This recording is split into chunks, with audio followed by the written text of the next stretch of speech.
আজ আমরা বিজ্ঞান চতুর্থ শ্রেণীর বিজ্ঞানের তৃতীয় অধ্যায় নিয়ে আলোচনা করব। দেখো, আমরা খুব সহজভাবে অধ্যায়টা সম্পর্কে তোমাদের সাথে ব্যাখ্যা করব। প্রথমে দেখো, অধ্যায়টার নাম কি? মাটি। মাটি তো আমরা সবাই জানি। মাটির গুরুত্ব। পৃথিবীর উপরিভাগে নরম আস্তরণ আবরণী হচ্ছে মাটি। পৃথিবীর নরম উপরিভাগে দেখো নরম আস্তরণ, নরম আবরণী হচ্ছে মাটি। এই মাটি হচ্ছে উদ্ভিদ ও প্রাণীর আবাসস্থল। এই মাটি হচ্ছে উদ্ভিদ এবং প্রাণীর আবাসস্থল। উদ্ভিদ মাটিতে জন্মায়, প্রাণী উদ্ভিদ খাদ্য হিসেবে গ্রহণ করে। প্রাণী উদ্ভিদকে খাদ্য হিসেবে গ্রহণ করে। পৃথিবীর সমস্ত প্রাণী উদ্ভিদকেই খাদ্য হিসেবে গ্রহণ করে। প্রাণী খাদ্যের উপর সমস্ত প্রাণী খাদ্য হিসেবে উদ্ভিদকেই গ্রহণ করে। মানুষ দৈনন্দিন জীবনে নানাভাবে মাটি ব্যবহার করে থাকে, মাটি ব্যবহার করে। এখানে দেখো, মাটি আমাদের জীবনে কেন গুরুত্বপূর্ণ এ সম্পর্কে একটু বলা হয়েছে। প্রশ্ন: মাটি আমাদের জীবনে কেন গুরুত্বপূর্ণ এই সম্পর্কে তোমরা দু চার লাইন লিখতে পারবে। অবশ্যই আমি জানি যে আমরা কৃষি কাজে মাটি ব্যবহার করি, কৃষিকাজে মাটি ব্যবহার করি, আমরা হেঁটে বেড়ানোর জন্য মাটি ব্যবহার করি, ঘর বাড়ি দিয়ে মাটি দিয়ে তৈরি করি, আমরা মাটির উপরে সমস্ত কাজ করে থাকি। হ্যাঁ, এখানে দেখো মাটির ব্যবহার, কৃষিকাজ, মাটির হাঁড়ি পাতিল তৈরি করা, মাটি দিয়ে ইট তৈরি হয়, মাটির উপরে আমরা বসবাস করি, মাটির উপর দিয়েই সমস্ত ফসল উৎপাদন হয়। সুতরাং মাটি ছাড়া আমাদের জীবন একবার অর্থহীন। এখানে এই সম্পর্কে দেখো, একজন কৃষক ছবি দেখতে পাচ্ছ, সে মাঠে কাজ করছে, মাটির ব্যবহার দেখা যাচ্ছে এটা। একজন দেখো ইট তৈরি করছে মাটি দিয়ে। আবার এই যে দেখো, শস্য শস্য সবজি উৎপাদন করছে, তাও সে মাটি দিয়ে শস্য সবজি উৎপাদন করছে।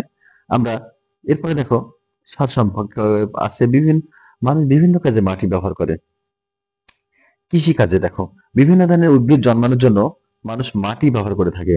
উদ্ভিদ মাটি থেকে প্রয়োজনীয় পানি ও পুষ্টি পায়। বেঁচে থাকার জন্য মানুষ বা মাটিতে ফসল ও সবজি উৎপাদন করে। দেখো, ফসল ও সবজি উৎপাদন করে।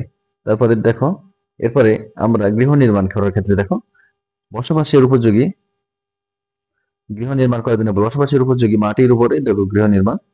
বসবাসের জন্য মানুষ মাটির উপরে ঘর বাড়ি ও দালান কোঠা নির্মাণ করে।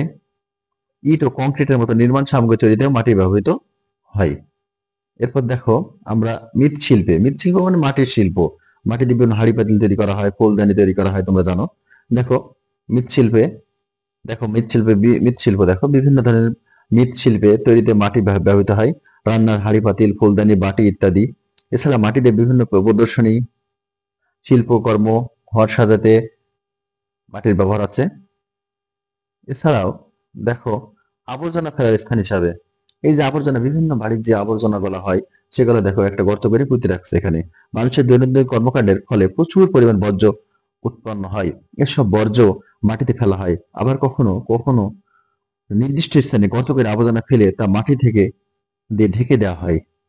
আমরা বিভিন্ন ভাবে দেখো, বাড়ির সমস্ত ময়লা আবর্জনা, এবং আমরা প্রতিদিন টয়লেটে যাই, সে যে দেখো আমাদের দেহ থেকে যে বর্জ্যটা বের হয়, সেটা তাহলে মাটির নিচে চলে যায়, মাটির নিচে চাপা দেওয়ার মতন থাকে। এগুলো সবগুলোই মাটির উপরে নির্ভরশীল আমরা। মাটির উর্বরতা বৃদ্ধি দেখো, আমরা জেনেছি উদ্ভিদের বৃদ্ধির জন্য বায়ু, পানি ও সূর্যের আলো প্রয়োজন। উদ্ভিদ যে বাড়ে, তার জন্য দরকার কি? বায়ু, পানি এবং সূর্যের আলো। উদ্ভিদের ভালো বৃদ্ধির জন্য আর কি কি প্রয়োজন? দেখো, উদ্ভিদের ভালো বৃদ্ধির জন্য আর কি কি প্রয়োজন হতে পারে? আমরা ভালোভাবে উদ্ভিদ জন্মাতে পারি। আমরা কিভাবে আমরা ভালোভাবে উদ্ভিদ জন্মাতে পারি?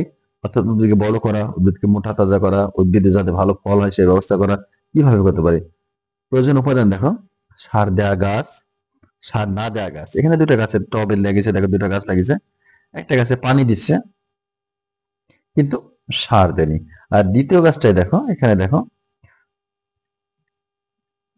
দেখো এখানে কি বলছে, দেখো টব একে সার দেবো কিন্তু টব দুয়ে কোনো সার দেবো না। এখানে টব একে সার দিচ্ছে কিন্তু টব দুয়ে কোনো সার দেয়নি। পানি দুইটা গাছে দিচ্ছে, সূর্যের আলো দুইটা গাছে পাইছে। তাহলে তোমরা বলো দিনি কোন গাছটায় ভালো ফসল হবে এবং গাছটার বৃদ্ধি কোন গাছটায় তাড়াতাড়ি বৃদ্ধি পাবে? আমরা অবশ্যই তোমরা, হ্যাঁ, তোমরা সঠিক উত্তর দিচ্ছ যে টব একে যেহেতু সার দিয়েছে এবং টব একে দেখো সার দেয়নি, সুতরাং টব একের গাছটি খুব তাড়াতাড়ি বৃদ্ধিপ্রাপ্ত হবে এবং সঠিক পুষ্টি পাবে। আমরা দেখতে পেলাম যে মাটিতে সার দেওয়া হয়েছে সে মাটিতে গাছের বৃদ্ধি ভালো হয়েছে। উদ্ভিদের বৃদ্ধি এবং সতেজতার জন্য মাটি পুষ্টি উপাদান প্রয়োজন। উদ্ভিদের ভালো বৃদ্ধির জন্য প্রয়োজনীয় পুষ্টি উপাদানের সারে পাওয়া যায়। যে মাটিতে উদ্ভিদের প্রয়োজনীয় উপাদান বেশি থাকে সেই মাটি বেশি উর্বর। এবং মাটির উর্বরতা হচ্ছে মাটির ফসল উৎপাদনের ক্ষমতা। কিভাবে মাটির উর্বরতা বৃদ্ধি করা যায় তার কিছু ধারণা নিচে দেওয়া হলো। এক দেখো সার ব্যবহার, এখানে করা হয়েছে, সার ব্যবহার বলা হয়েছে। সার ব্যবহার এখানে আমরা আলোচনাই করলাম সার ব্যবহার নিয়ে। ফসল উৎপাদনের জন্য কৃষক মাটিতে সার প্রয়োগ করে। সার মাটির হ্রাসকৃত বা হারানো পুষ্টি, হ্রাসকৃত মানে যদি পুষ্টি উপাদান কমে যায়, তাহলে সেই পুষ্টি উপাদানটা কি সার হিসাবে দিয়ে সেটা প্রয়োগ করা হয়। আমরা যেমন শরীর দুর্বল হয়ে গেলে ভিটামিন খাই, তেমন মাটিরও সার দেয়, তার ভিটামিন হিসেবে কাজ করে। হারানো পুষ্টি উপাদান ফিরে পেতে সাহায্য করে। সার দুই প্রকার, জৈব আর অজৈব সার। জৈব সার দেখো আর অজৈব সার এখানে দেখো দেখে দিচ্ছে। সার দুই প্রকার, জৈব সার আর অজৈব সার। কম্পোস্ট ও কম্পোস্ট জৈব সার, ইউরিয়া টিএসপি অজৈব সার। দেখো জৈব সার যেটা আমরা কম্পোস্ট সম্পর্কে তোমার ধারণা আছে? গোবর এবং ময়লা আবর্জনা নিয়ে বাড়ির আশেপাশে আমরা যে সার তৈরি করি, মানে গোবরের সার যেটাকে আমরা বলি জমিতে দেওয়ার জন্য, সেটা হলো কম্পোস্ট সার। আর ইউরিয়া টিএসপি অর্থাৎ সমস্ত রাসায়নিক সারই এটা হলো অজৈব সার।